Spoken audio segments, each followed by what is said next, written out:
നമസ്കാരം. ക്യൂ മലയാള UK ന്യൂസിലേക്ക് സ്വാഗതം. UK-യിൽ തുടരണമെങ്കിൽ വിദ്യാർത്ഥികൾ ഗ്രാജുവേറ്റ് ലെവൽ ജോലി നേടിയിരിക്കണമെന്ന നിർദ്ദേശം വന്നേക്കും. ആശങ്കയിൽ യൂണിവേഴ്സിറ്റികൾ. വിദ്യാർത്ഥികൾക്ക് ആശ്രിതരെ കൊണ്ടുവരുന്നതിനുള്ള ഡിപ്പെൻഡന്റ് വിസ നിർത്തലാക്കിയതിനു ശേഷം ഗ്രാജുവേറ്റ് വിസ നയത്തിൽ മാറ്റം കൊണ്ടുവരാൻ സർക്കാർ ഉദ്ദേശിക്കുന്നു. എന്നാൽ ഇത് ഹോം ഓഫീസിനും വിദ്യാഭ്യാസ വകുപ്പിനുമിടയിൽ സംഘർഷം സൃഷ്ടിച്ചിരിക്കുകയാണെന്ന് റിപ്പോർട്ട് വ്യക്തമാക്കുന്നു. പഠനം പൂർത്തിയാക്കിയതിനു ശേഷം 2 വർഷം UK-യിൽ തുടരണമെങ്കിൽ വിദ്യാർത്ഥികൾ ഗ്രാജുവേറ്റ് ലെവൽ ജോലി നേടിയിരിക്കണമെന്ന നിർദ്ദേശമുണ്ടെന്നാണ് ഫിനാൻഷ്യൽ ടൈംസിന്റെ റിപ്പോർട്ട് പറയുന്നത്. നിലവിൽ വിദേശ വിദ്യാർത്ഥികൾക്ക് പഠനം പൂർത്തിയാക്കിയതിനു ശേഷം തൊഴിൽ ലഭിച്ചില്ലെങ്കിൽ പോലും 2 വർഷക്കാലം ബ്രിട്ടനിൽ തുടരാം. ഇതിലാണ് മാറ്റം വരുന്നത്. നെറ്റ് മൈഗ്രേഷൻ കുറച്ചുകൊണ്ടുവരാൻ വേണ്ട നടപടികളെടുക്കാൻ പ്രധാനമന്ത്രി ഹോം ഓഫീസിനോട് ആവശ്യപ്പെട്ടിരിക്കുകയാണെന്നാണ് റിപ്പോർട്ട്. എന്നാൽ ഇതിനെതിരെ വിമർശനവുമുണ്ട്. മൈഗ്രേഷൻ അഡ്വൈസറി കമ്മിറ്റി നടത്തിയ പഠനത്തിൽ പഠനം പൂർത്തിയായി ജോലിക്ക് കയറുന്ന വിദേശ വിദ്യാർത്ഥികളിൽ 60% പേർക്കും പ്രതിവർഷം 30,000 പൗണ്ടിൽ താഴെ മാത്രം ശമ്പളമാണെന്നാണ്. ശരാശരി ഗ്രാജുവേറ്റ് ശമ്പളത്തിലും കുറവ്. യൂണിവേഴ്സിറ്റികൾക്ക് മേൽ പുതിയ നയം വിപരീത ഫലം ഉണ്ടാക്കുമെന്നാണ് വിദ്യാഭ്യാസ വകുപ്പിന്റെ ആശങ്ക. വിദേശ വിദ്യാർത്ഥികളുടെ വരവ് കുറഞ്ഞാൽ യൂണിവേഴ്സിറ്റികളുടെ നിലനിൽപ്പ് തന്നെ ഭീഷണിയാകും. ഒപ്പം രാജ്യത്തിനും സാമ്പത്തിക തിരിച്ചടി നേരിടും. വിദ്യാർത്ഥികൾക്ക് അനുഭവ പരിചയവും ജോലിയും നേടുന്നതിനാണ് 2 വർഷത്തെ സമയം നൽകിയിരിക്കുന്നത്. പുതിയ മാറ്റം വിദ്യാർത്ഥികളെ UK-യിൽ നിന്ന് മാറി മറ്റ് രാജ്യങ്ങളിൽ പഠിക്കാൻ നിർബന്ധിതരാക്കും. പോസ്റ്റ് ഓഫീസുകളിൽ എത്താതെ തന്നെ നിശ്ചിത അളവ് വരെയുള്ള പാഴ്സലുകൾ സ്വീകരിക്കുന്നതിനുള്ള സംവിധാനം പോസ്റ്റ് ബോക്സുകളിലൊരുക്കി Royal Mail. Parcel hatch, solar പാനലുകൾ, ബാർകോഡ് സ്കാനർ എന്നിവയുള്ള പോസ്റ്റ് ബോക്സുകൾ പരീക്ഷണാടിസ്ഥാനത്തിൽ റോയൽ മെയിൽ പലയിടങ്ങളിലും സ്ഥാപിച്ചു കഴിഞ്ഞു. ലെറ്റർ ബോക്സ് വലിപ്പത്തേക്കാൾ വലിയ പാഴ്സലുകൾ സ്വീകരിക്കുന്നതിനുള്ള ഒരു ബെൽറ്റ് ബാർകോഡ് റീഡറും ഹാച്ചുമുള്ള ഒരു സൗരോർജ്ജത്തിൽ പ്രവർത്തിക്കുന്ന പോസ്റ്റ് ബോക്സുകളാണ് പുതുതായി രൂപം കൊടുത്തിരിക്കുന്നത്. 175 വർഷങ്ങൾക്ക് മുൻപ് അവതരിപ്പിച്ചതിനു ശേഷം പോസ്റ്റ് ബോക്സ് രൂപകൽപ്പനയിലെ ഏറ്റവും വലിയ മാറ്റത്തിൽ ഹൈടെക് ബോക്സ് ഒരു മനോഹരമായ ബെററ്റ് ധരിച്ചിരിക്കുന്നത് പോലെ കാണപ്പെടുന്നു. കറുത്ത ചെക്ക് ചെയ്ത ലിഡ് വാസ്തവത്തിൽ സ്കാനറിന് ശക്തി പകരുന്ന സോളാർ പാനലുകളാണ്.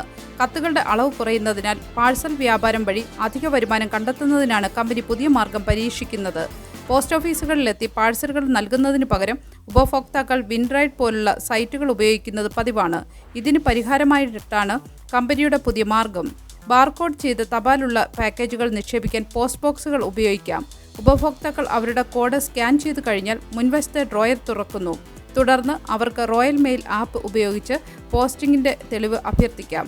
പോസ്റ്റ് ബോക്സിന്റെ ബാറ്ററികൾ സൂര്യപ്രകാശമില്ലാത്തപ്പോൾ അതിന്റെ സ്കാനറിന് പവർ നൽകുന്നതിന് ഊർജ്ജം സംഭരിക്കുന്നു. ഡെലിവറി സേവനങ്ങൾക്കിടയിൽ മത്സരം രൂക്ഷമായതിനാൽ പുനർരൂപകൽപ്പന ചെയ്ത പോസ്റ്റ് ബോക്സുകൾ ഉപഭോക്താക്കൾക്ക് അവരുടെ നെറ്റ്വർക്ക് ഉപയോഗിക്കുന്നത് എളുപ്പവും സൗകര്യപ്രദവുമാകുമെന്ന് റോയൽ മെയിൽ പറഞ്ഞു. UK-യിൽ നിലവിൽ 1,15,000 പോസ്റ്റ് ബോക്സുകളുണ്ട്. കൂടാതെ വലിയ പാഴ്സലുകൾ സ്വീകരിക്കുന്നതിന് ഇവ നവീകരിക്കുന്നതിനുള്ള സാധ്യതയും കമ്പനി ചൂണ്ടിക്കാണിക്കുന്നു. നിലവിൽ 5 പോസ്റ്റ് ബോക്സുകൾ പരീക്ഷണാടിസ്ഥാനത്തിൽ പ്രവർത്തിക്കുന്നു. ഒരെണ്ണം കേംബ്രിഡ്ജ് ഷെയറിലെ ഫൗൾമെയറിലും 4 എണ്ണം ഹെഡ്ഫോർഡിലെ ലെച്ച്വർത്തിലുമാണ്. ഉപഭോക്താക്കളുടെ പ്രതികരണവും ഈ സംവിധാനത്തിന്റെ ഫലപ്രാപ്തിയും വിലയിരുത്തിയ ശേഷം റോയൽ മെയിൽ ഇത് രാജ്യവ്യാപകമായി വ്യാപിപ്പിക്കാൻ പദ്ധതിയിടുന്നു. ഇനി ഇന്നത്തെ പത്രവിശേഷങ്ങളിലൂടെ. ബ്രിട്ടൻ യൂറോപ്യൻ യൂണിയനുമായി ഒരു പ്രതിരോധ കരാറിൽ ഒപ്പുവയ്ക്കാൻ ഒരുങ്ങുകയാണ്. അതേസമയം മന്ത്രിമാരും യൂറോപ്പുമായി കൂടുതൽ സഹകരണം ആഗ്രഹിക്കുന്നുവെന്ന് പേപ്പർ പറയുന്നു. ഇത് ബ്രേക്ക് പുനഃസജ്ജീകരണ സാധ്യത ഉയർത്തുന്നതായും പത്രം പറയുന്നു. സ്വിസ് അസിസ്റ്റഡ് ഡൈയിങ് ക്ലിനിക്കായ ഡിഗ്നിറ്റാസിൽ റെക്കോർഡ് എണ്ണം ബ്രിട്ടീഷുകാർ രജിസ്റ്റർ ചെയ്യുന്നുണ്ടെന്ന് ഡെയിലി എക്സ്പ്രസ് റിപ്പോർട്ട് ചെയ്യുന്നു. കോടതി കേസുമായി ബന്ധപ്പെട്ട് UK-യിലെത്തിയ ശേഷം ഹാരി രാജകുമാരൻ ഉക്രൈനിലെ ഒരു പുനരധിവാസ ക്ലിനിക്കിലേക്ക് രഹസ്യയാത്ര നടത്തിയതായി ഡെയിലി മെയിൽ റിപ്പോർട്ട് ചെയ്യുന്നു. ആസ്റ്റൺ വില്ലയും PSG-യും തമ്മിൽ നടന്ന ചാമ്പ്യൻസ് ലീഗ് മത്സരത്തിൽ വില്യൻ രാജകുമാരൻ അവതാരകരുമായി സംസാരിച്ചപ്പോൾ അദ്ദേഹം ഫുട്ബോളിൽ തന്റേതായ അറിവും വിശകലന ശേഷിയും പ്രകടിപ്പിച്ചു. അതിനെ അടിസ്ഥാനമാക്കി ടെലിവിഷൻ ചാനലുകൾ അദ്ദേഹത്തെ കായിക പണ്ഡിതനായി കാണുന്നുവെന്ന് ഡെയിലി മിറർ റിപ്പോർട്ട് ചെയ്യുന്നു. 10% താരിഫ് നിരക്ക് തുടരുമെന്നും അമേരിക്കൻ താരിഫുകളിൽ നിന്ന് പൂർണ്ണമായ വിട്ടുവീഴ്ച ലഭിച്ച സാധ്യത കുറവാണെന്നും മന്ത്രിമാർ കരുതുന്നതായും ദി ടൈംസ് റിപ്പോർട്ട് ചെയ്യുന്നു. ഗ്രെഗ്സ് ഷോപ്പുകളിൽ നിന്ന് കള്ളന്മാർ സാധനങ്ങൾ കൊണ്ടുപോകുന്നതും ജീവനക്കാർക്ക് ഇടപെടാൻ കഴിയാത്തതും ദി സൺ റിപ്പോർട്ട് ചെയ്യുന്നു. യുദ്ധത്തിലെ ഇരകളെ ചികിത്സിക്കുകയും പുനരധിവസിപ്പിക്കുകയും ചെയ്യുന്ന ഒരു ഉക്രൈനിയൻ ക്ലിനിക്കിലേക്കുള്ള ഹാരി രാജകുമാരന്റെ സന്ദർശനത്തെക്കുറിച്ചുള്ള പ്രധാന വാർത്ത ദി ഡെയിലി ടെലിഗ്രാഫിൽ കാണാം. ചൈനീസ് ഇറക്കുമതിക്ക് US ചുമത്തിയ മൊത്തം തീരുവ 125% ആയിരുന്നില്ല, മറിച്ച് 145%ആണെന്നും പുറത്തു വന്നതിനെ തുടർന്ന് സാമ്പത്തിക വിപണികളിൽ ഇത് മറ്റൊരു പ്രക്ഷുബ്ധമായ ദിവസമാണെന്ന് ദി ഗാർഡിയൻ പറയുന്നു.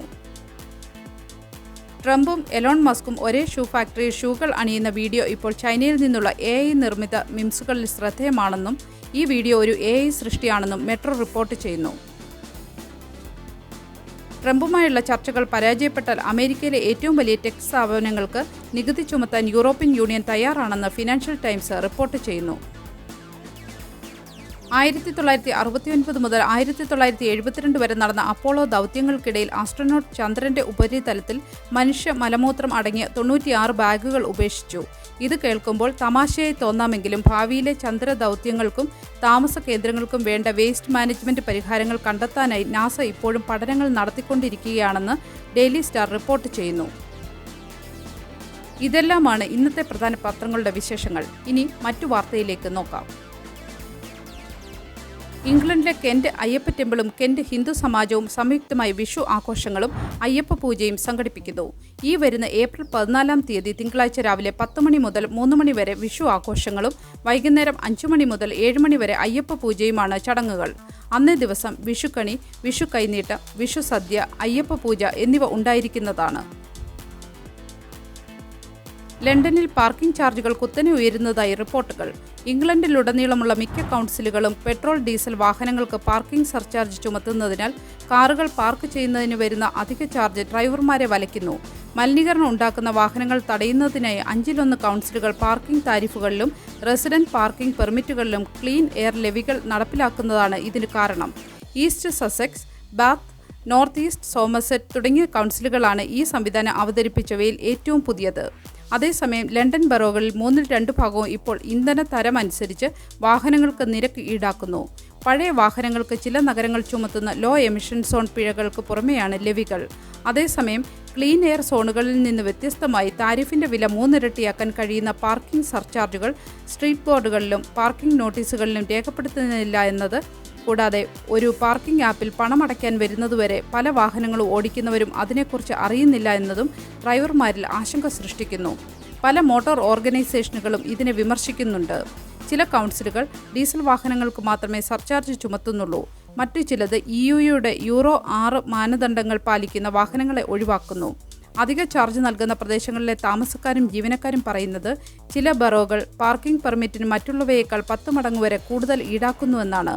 വില വർധനവിൽ അധ്യാപകരും ഡോക്ടർമാരും ഉൾപ്പെടെയുള്ള പ്രധാന തൊഴിൽ മേഖലയിൽ നിന്നുള്ളവർക്ക് ജോലിക്ക് വരുന്ന വാഹനം പാർക്ക് ചെയ്യുന്നതിന് ഇപ്പോൾ പ്രതിവർഷം £1000 വരെ നൽകേണ്ട ഡേ പെർമിറ്റുകളും ഉൾപ്പെടുന്നു. ക്യാബിനറ്റ് ഓഫീസ് 2100 സിവിൽ സർവീസ് തസ്തികകൾ വെട്ടിക്കുറയ്ക്കാൻ പദ്ധതിയിടുന്നു. BBC റിപ്പോർട്ട് അനുസരിച്ച് ലേബർ സർക്കാരിന്റെ സിവിൽ സർവീസ് പരിഷ്കരണത്തിന്റെ ഭാഗമായാണ് ഈ തീരുമാനം. ഈ നടപടിയിലൂടെ 2028ഓടെ വർഷം തോറും £110 മില്യൺ ലാഭിക്കാനാണ് ലക്ഷ്യം. 1200 ജോലികൾ റിഡൻഡൻസിയിലൂടെയും സ്വാഭാവിക വിടുതലിലൂടെയും ഇല്ലാതാകും. 900 പേർ മറ്റ് വകുപ്പുകളിലേക്ക് മാറ്റപ്പെടും. ഈ പരിഷ്കരണം ഭരണകൂടത്തെ കൂടുതൽ കാര്യക്ഷമവും ചെലവ് കുറഞ്ഞതുമാക്കി പൊതുജന സേവനങ്ങൾക്ക് മുൻഗണന നൽകാനാണ് ഉദ്ദേശിക്കുന്നത്. ക്യാബിനറ്റ് ഓഫീസിന്റെ മേധാവി പാറ്റ് മക്ഫാഡൻ മാതൃകയാക്കാൻ ശ്രമിക്കുന്നതായി വൃത്തങ്ങൾ പറയുന്നു. ഉന്നത ഉദ്യോഗസ്ഥർക്ക് പ്രകടനാധിഷ്ഠിത വേതനവും 6 മാസത്തിനുള്ളിൽ മാനദണ്ഡങ്ങൾ പാലിക്കാത്തവരെ പുറത്താക്കാനുള്ള നിയമങ്ങളും അവതരിപ്പിക്കാൻ പദ്ധതിയുണ്ട്. എന്നാൽ ഈ വെട്ടിക്കുറയ്ക്കൽ സർക്കാർ ലക്ഷ്യങ്ങൾ നടപ്പാക്കുന്നതിനെ ബാധിക്കുമെന്ന് യൂണിയനുകൾ മുന്നറിയിപ്പ് നൽകുന്നു. 2016 മുതൽ സിവിൽ സർവീസിൽ ജോലി ചെയ്യുന്നവരുടെ എണ്ണം 3,84,000-ൽ നിന്ന് 5 ലക്ഷമായി. ഡിജിറ്റൽ ഡേറ്റ റോളുകൾ വർദ്ധിപ്പിക്കാനും NHS ഇംഗ്ലണ്ട് പോലുള്ള കൊങ്ങോകൾ ഒഴിവാക്കാനും മന്ത്രിമാർ പ്രതിജ്ഞാബദ്ധരാണ്. എന്നിരുന്നാലും യൂണിയനുകൾ ഈ നീക്കം പൊതുസേവനങ്ങളുടെ ഗുണനിലവാരത്തെ ബാധിക്കുമെന്ന് വാദിക്കുന്നു. A1 മോട്ടോർവേയിൽ വാഹനങ്ങൾ കൂട്ടിയിടിച്ച് ഗതാഗത തടസ്സം. മോട്ടോർവേയിൽ 5 വാഹനങ്ങൾ കൂട്ടിയിടിച്ച് മോട്ടോർവേയുടെ ഒരു ഭാഗത്തെ ഗതാഗതം പൂർണ്ണമായും നിലച്ചു. കൂട്ടിയിടിയിൽ ഉൾപ്പെട്ട 5 വാഹനങ്ങളിൽ 4 കാറുകളും പോലീസ് വാഹനങ്ങളായിരുന്നു. ന്യൂകാസിൽ ജംഗ്ഷൻ 75-ന് സമീപം ഇന്നലെ പുലർച്ചെയാണ് അപകടം നടന്നത്. സംഭവത്തെക്കുറിച്ച് പോലീസ് അന്വേഷണം നടത്തി വരികയാണ്.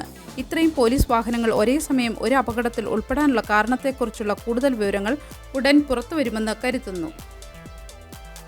ഒരു നല്ല ദിവസം ആശംസിച്ചുകൊണ്ട് ഈ വാർത്താ ബുള്ളറ്റിൻ പൂർണ്ണമാകുന്നു. എല്ലാ ദിവസവും വാർത്തകൾക്കായി ഫോളോ ചെയ്യണമെന്നും വാർത്തകളുടെ നോട്ടിഫിക്കേഷൻ ലഭിക്കാനായി ബെല്ലൈക്കൺ എനേബിൾ ചെയ്യണമെന്നും Q മലയാള UK ന്യൂസ് ഫേസ്ബുക്കിലും ഇൻസ്റ്റാഗ്രാമിലും യൂട്യൂബിലും ഫോളോ ചെയ്യണമെന്നും അഭ്യർത്ഥിക്കുന്നു.